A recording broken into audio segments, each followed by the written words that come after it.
সম্পদের মালিক কেন আপনাদেরকে হওয়া লাগবে বলেন? সম্পদের মালিক এটি এই জন্যে নয় যে আপনি কেবলমাত্র সম্পদ ভোগ করবেন, কেবল এই জন্যই আপনি সম্পদের মালিক হবেন না। হ্যাঁ, আপনার প্রয়োজন আছে। আপনি জানেন রাসূলুল্লাহ সাল্লাল্লাহু আলাইহি ওয়াসাল্লাম তার ফ্যামিলি মেম্বারের প্রতি সবচেয়ে বেশি অনুগ্রহশীল ছিলেন। রাসূলুল্লাহ সাল্লাল্লাহু আলাইহি ওয়াসাল্লাম আরহামুন নাস বিইয়ালিহি, তার ফ্যামিলিকে তিনি সবচেয়ে বেশি ভালোবাসতেন। আপনি গল্প দেখেন সব তার ফ্যামিলি মেম্বারদের সাথে ব্যাপক ব্যাপক ব্যাপক পরিমাণ গল্প। সাহাবায়ে কেরাম থেকে জিজ্ঞেস করলেন সর্বোত্তম দান অথবা সর্বোত্তম খরচ কোনটি? তিনি বলেন যে খরচটি তোমার পরিবারের জন্য তুমি করো।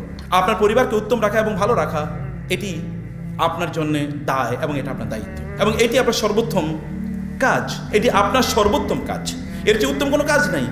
আপনার পরিবারকে ভালো রাখার জন্যে আপনার সম্পদ উপার্জন করতে হবে না। মুসলমানদের পুরুষদের ঘরে থাকা তো জায়েজ নেই, তাকে অবশ্যই ঘর থেকে বের হতে হবে। গোটা পৃথিবীতে ছড়িয়ে পড়তে হবে মুসলমানদেরকে সম্পদ ইনকাম উপার্জন করার জন্য, যেন এই পৃথিবীর প্রায় অধিকাংশ সম্পদের মালিক হয় মুসলমানরা, এবং যারা বেশি আল্লাহওয়ালা তারা যেন সম্পদের মালিক হয় সুলাইমান আলাইহিস সালাম অথবা যুলকারনাইনের মতো, এবং এর মাধ্যমে গোটা পৃথিবীকে তারা আল্লাহ সুবহানাহু ওয়া তাআলার আলো দিয়ে ভর্তি করে দেবে। আপনি সম্পদের মালিক নইলে আরেকজনের কাছে হাত পাতবেন, এরপরে দাওয়াতি কাজ করবেন, এটা কোনোদিন হয় না, এটা কোনোদিন হয় না। ওয়া মা আসআলুকুম আলাইহি মিন আজর, হে লোকেরা আমরা তোমাদের কাছে কোনো টাকা পয়সা চাই না। লা আসআলুকুম আলাইহি আজরা ইন আজরিয়া ইল্লা আলাল্লাহ, আমি টাকা চাই আল্লাহর কাছে।